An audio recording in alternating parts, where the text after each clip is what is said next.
സംസ്ഥാനത്ത് SIR കരട് voter പട്ടിക പ്രസിദ്ധീകരിച്ചു. 24,80,503 പേരെ പട്ടികയിൽ നിന്ന് ഒഴിവാക്കി. കരട് പട്ടികയിൽ പേരില്ലാത്തവർക്ക് ആക്ഷേപങ്ങളും പരാതികളും ഇന്ന് മുതൽ തന്നെ സമർപ്പിക്കാം. അന്തിമ വോട്ടർ പട്ടിക ഫെബ്രുവരി 21 പ്രസിദ്ധീകരിക്കും.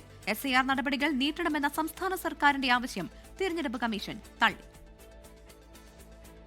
2025 വോട്ടർ പട്ടികയിലുണ്ടായിരുന്നത് 2,78,00,000 പേർ.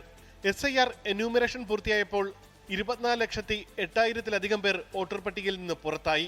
ബാക്കി 2,54,42,352 വോട്ടർമാർ കരട് പട്ടികയിൽ ഇടം നേടി. ഒഴിവാക്കിയതിൽ 6,49,000-ലധികം പേർ മരിച്ചവരുടെ പട്ടികയിലാണ്.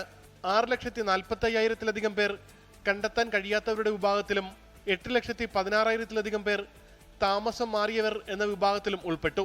കൂടാതെ 1,36,000-ലധികം പേർ ഒന്നിലധികം തവണ വോട്ടർ പട്ടികയിൽ പേരുള്ളവരാണ്. എന്യൂമറേഷൻ ഫോം കൈപ്പറ്റാത്ത 1,60,000-ലധികം പേരെ മറ്റുള്ളവർ എന്ന വിഭാഗത്തിൽ ഉൾപ്പെടുത്തി ഒഴിവാക്കി. കരട് പട്ടികയിൽ പരാതികൾ ജനുവരി 22 വരെ സമർപ്പിക്കാം. അൺകളക്റ്റബിൾ ആയി വന്നിട്ടുള്ള ലിസ്റ്റിലെ ആരെങ്കിലും ഷിഫ്റ്റഡ് ആയിട്ടുള്ളവരോ ആബ്സെന്റ് ആയിട്ടുള്ളവരോ ആർക്കെങ്കിലും പുതിയതായിട്ട് വോട്ടർ പട്ടികയിലെ പേര് ചേർക്കാനുണ്ടെങ്കിൽ ഫോം 6 പൂരിപ്പിച്ച് നൽകണം. അതിനൊപ്പം ഒരു ഡിക്ലറേഷൻ ഫോം ഉണ്ടാവും.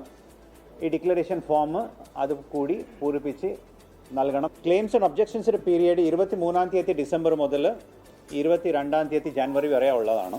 തീയതി നീട്ടി നൽകണമെന്നാവശ്യപ്പെട്ട് ചീഫ് സെക്രട്ടറി നൽകിയ കത്ത് തെരഞ്ഞെടുപ്പ് കമ്മീഷൻ തള്ളി. കരട് വോട്ടർ പട്ടികയുടെ കോപ്പി ജില്ലാ കളക്ടർമാർ മുഖേന വിവിധ രാഷ്ട്രീയ പാർട്ടികൾക്കും കൈമാറി. പൊതുജനങ്ങൾക്ക് വെബ്സൈറ്റിൽ പ്രവേശിച്ച് നിയോജക മണ്ഡലം ബൂത്ത് അടിസ്ഥാനത്തിലോ എപ്പിക് നമ്പർ നൽകിയോ പരിശോധിക്കാവുന്നതാണ്. ബൂത്ത് തലത്തിൽ പട്ടികയുടെ PDF ഡൗൺലോഡ് ചെയ്തും പരിശോധിക്കാം. ഫെബ്രുവരി 21 അന്തിമ വോട്ടർ പട്ടിക പ്രസിദ്ധീകരിക്കുന്നത്. 24 തിരുവനന്തപുരം. ലോകത്തെവിടെയായാലും ഏത് സമയത്തും 24 വാർത്തകളും ഓഗ്മെന്റഡ് റിയാലിറ്റി പാക്കേജുകളും എക്സ്പ്ലെയിനറുകളും വിശദമായി കാണാൻ ഞങ്ങളുടെ YouTube ചാനൽ നിങ്ങൾക്ക് സബ്സ്ക്രൈബ് ചെയ്യാം.